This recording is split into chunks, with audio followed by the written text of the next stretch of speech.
Before Rome reached the Atlantic, the rugged mountains of western Iberia were the territory of a fierce people, the Lusitanians.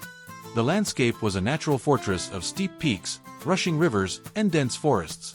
To the Romans, it was a brutal and dangerous wilderness. To the Lusitanians, it was home, and the perfect ground for resistance. Rome expected a quick conquest. Instead, they walked into a nightmare. The Lusitanians were masters of ambush warfare. Fast, unpredictable, and intimately familiar with the terrain, they struck hard and vanished before the Roman legions could respond. Their war chief was Viriathus, a leader ancient sources call the protector of Lusitania. Under his command, the Lusitanians didn't just fight back, they repeatedly humiliated one of the ancient world's greatest military powers. This is the story of a people who refused to submit, and the brilliant warrior who brought Rome to its knees in the west. They lived in fortified hilltop villages called castros, communities built for defense and endurance.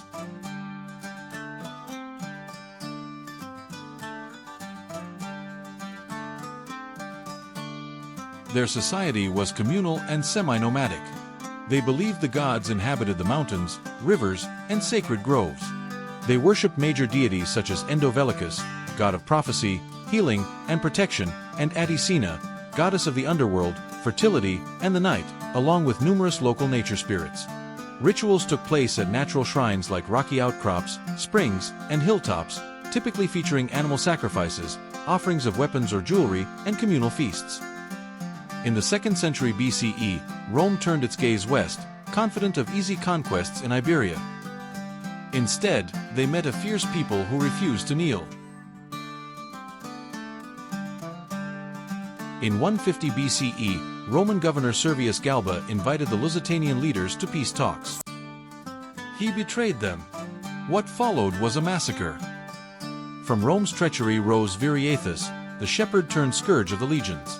When Praetor Vitellius cornered his army, Viriathus feigned battle, then vanished into the hills.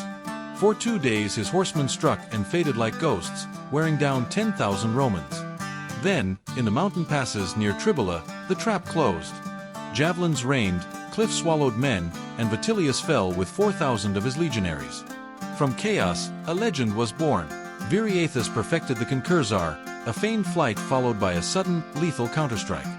In 146 BC, while raiding the rich Carpetani territory, he lured larger Roman forces into pursuit, then wheeled back on their strung-out columns, inflicting heavy casualties. He repeated this near Mount Veneris, Venus Mountain, routing another pursuing army amid olive groves and broken terrain.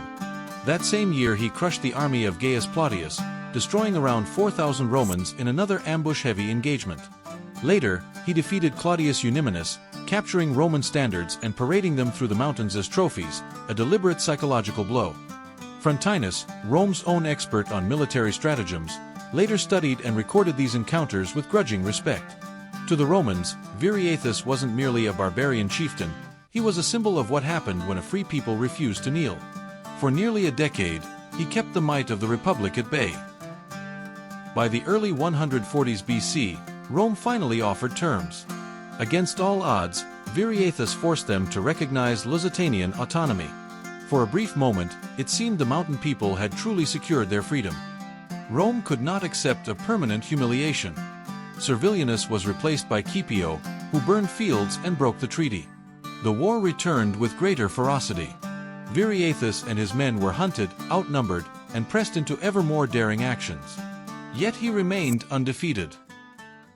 Rome realized they could not defeat him in battle. So they bribed his own envoys to murder him.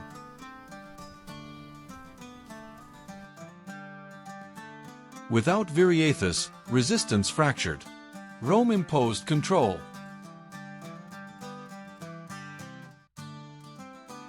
The Lusitanians fought one of the longest, most effective resistances Rome ever faced. Viriathus led one of the longest and most effective resistances against the Roman Republic. His courage and brilliance helped shape the early identity of what would become Portugal.